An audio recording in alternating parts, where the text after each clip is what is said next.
인간의 속성은 나를 위한 정의, 너에 의한 정의를 모토로 하기 쉽습니다. 자신을 공동체의 불의의 피해자로 인식하지만 정작 자신이 불의의 원인을 제공한다고는 쉽게 인정하려 들지 않습니다. 불의는 힘 있는 자에 의해서만 저질러지는 것은 아닙니다. 대중 속에 묻어가면서 저지르는 악이 얼마든지 있죠. 성경은 말합니다. 부가 의로움과 동격이 아니듯 가난이 정의와 동의어는 아니며 다수가 불의에 빠지는 것만큼 소수도 불의에 빠져 있을 수 있다는 것입니다. 그래서 모두를 위한 정의가 되기 위해서는 모두에 의한 정의가 있어야 하는 것입니다. 너는 거짓된 풍설을 퍼뜨리지 말며 악인과 연합하여 위증하는 증인이 되지 말며 다수를 따라 악을 행하지 말며 송사에 다수를 따라 부당한 증언을 하지 말며 가난한 자의 송사라고 해서 편벽되이 두둔하지 말지니라.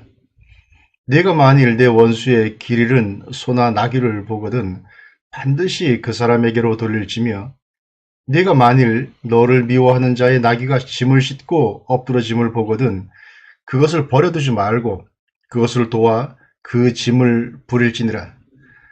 너는 가난한 자의 송사라고 정의를 굽게 하지 말며 거짓 일을 멀리하며 무죄한 자와 의로운 자를 죽이지 말라. 나는 악인을 의롭다 하지 아니하겠노라. 너는 뇌물을 받지 말라. 뇌물은 밝은 자의 눈을 어둡게 하고 의로운 자의 말을 굽게 하느니라. 너는 이방 나그네를 압제하지 말라. 너희가 애굽 땅에서 나그네 되었은즉 나그네의 사정을 아느니라. 너는 6해 동안은 너의 땅에 파종하여 그 소산을 거두고 7째 해에는 갈지 말고 묵혀두어서 네 백성의 가난한 자들이 먹게 하라. 그 남은 것은 들짐승이 먹으리라. 네 포도원과 감람원도 그리할지니라. 너는 6해 동안에 내 일을 하고 7째 날에는 쉬라. 내 소와 나귀가 쉴 것이며 내 여종의 자식과 나그네가 숨을 돌리리라. 내가 내게 이른 모든 일을 삼가 지키고 다른 신들의 이름은 부르지도 말며 내 입에서 들리게도 하지 말지니라. 출애굽기 23장 1절에서 13절의 말씀입니다. 본문의 내용은 11절 이하의 안식년 및 안식일에 관한 부분을 제외하고는 일상적인 사회생활의 규범이자 정의의 구체적 실천 양상이 어떠해야 하는가를 보여주고 있습니다. 그런데 본문은 이스라엘 백성들을 상대로 집단적으로 주신 계명이지만 여기에서 너는 2인칭 단수인 thou로 표현되고 있습니다.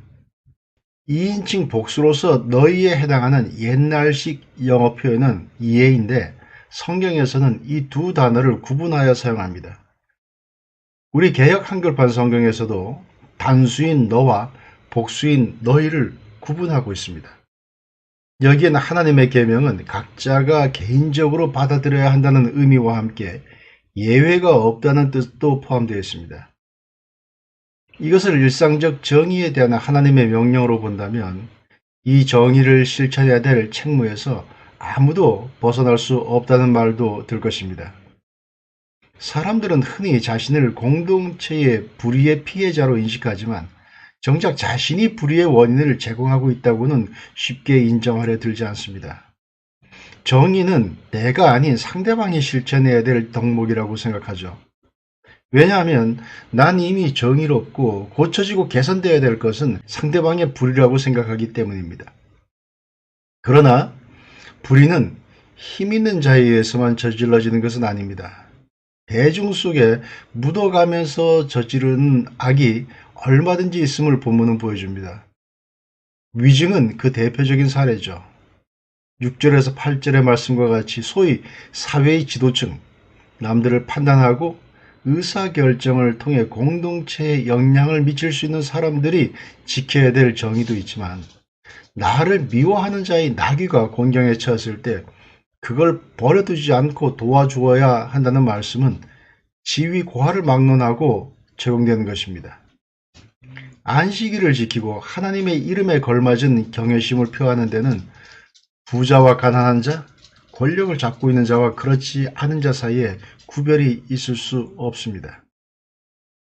우리는 상대방에 대하여, 사회에 대하여, 공동체에 대하여 이렇게 말하기 쉽습니다. 나를 위한 정의, 너에 의한 정의. 하지만 본문의 메시지는 분명합니다. 모두에 의한 정의, 모두를 위한 정의. 모두를 위한 정의는 모두에 의한 정의가 없다면 이루어질 수 없습니다. 성경에서 정의가 펼쳐져야 될 대상은 우리의 생각을 훨씬 뛰어넘습니다. 다수의 형포 앞에 무기력하게 왕따를 당하는 소수, 가졌다는 이유로 오히려 역차별을 받는 사람들, 반대로 가진 것이 없다는 이유로 공정해야 할 법정에서 공정과는 멀어지게 되는 억울한 소송 당사자들, 의지할 곳이 없는 이방 나그네들, 남들이 묵혀둔 밭을 다니면서 먹을 것을 챙겨야 하는 가난한 자들, 종과 그의 자식들, 집안의 가축들, 그리고 들짐승에 이르기까지 그분이 우리를 통해 펼치기를 원하시는 정의의 장막 아래 들어가지 않는 것이 없습니다. 심지어 하나님 당신에 대하여도 우리가 정의를 시행해 주기를 바라십니다. 그건 다른 신들의 이름은 부르지도 말며 내 입에서 들리게도 하지 말라는 것입니다. 그런데 본문을 가만히 들여다보면 모두에 의한 모두를 위한 정의를 왜곡시킬 수 있는 위험을 초래하는 몇 가지 요인이 암시되어 있음을 알 수가 있습니다. 인기 편승의 유혹, 물질의 유혹, 그리고 이념적 편견이 그것들입니다. 자기의 생각을 대중에 맡기고 편승하는 길은 쉽게 사는 길이고 때로는 인기의 선두에 설 수도 있는 기회를 주기도 합니다. 그래서 다수를 따라 악을 행함에 있어서 동조하는데 별다른 갈등이 없습니다.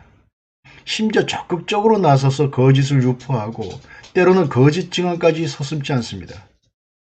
선장과 선동을 마치 진리의 추종처럼 포장하고 왜곡하죠. 1, 2절의 말씀은 이와 관련이 있습니다. 또 상대방이 얼마나 가졌느냐에 따라 그것으로 사람을 재단하고 심지어 인격과 가치를 매기는 이 시대의 사주에 찌든 우리들에게는 6절에서 8절의 말씀은 아주 현실적인 경고입니다. 사는 동네, 살고 있는 집의 평수, 타고 다니는 차량, 걸치고 있는 의류나 장신구의 브랜드로 자신을 드러내고 평가받고자 하는 물질 유일주의 문화는 모두에 의한 불의에 아주 비옥한 토양을 제공합니다. 회당에 금가락지를 끼고 아름다운 옷을 입은 사람이 들어오면 이를 눈여겨보고 좋은 자리에 앉도록 하고, 남루한 옷을 입은 가난한 사람이 들어오면 거기 서 있든지 내 발등상 아래 앉으라고 차별하지 말라는 야고보 사도의 서신은 교회 내에도 불의의 저변이 아주 넓게 퍼져 있을 수 있다는 걸 말해줍니다. 마지막으로 3절에서 볼 수 있는 이념적 편견은 가장 치명적이면서도 그 위험성이 가장 과소평가되는 정의를 왜곡하는 요인 중에 하나입니다. 가난한 자에 대한 관심과 배려는 정의와 혼동되기 쉽습니다. 공정해야 할 법의 심판을 소수와 약자를 위한다며 명백하게 굽게 해도 자만심으로 가득한 이성은 그것이 가치이며 정의라고 자신을 위안합니다. 그러나 성경은 부가 의로움과 동격이 아니듯 가난이 정의와 동의어는 아니며 다수가 불의에 빠지는 것만큼 소수도 불의에 빠져 있을 수 있다는 걸 잊어서는 안 된다고 분명하게 우리에게 가르쳐주고 있습니다.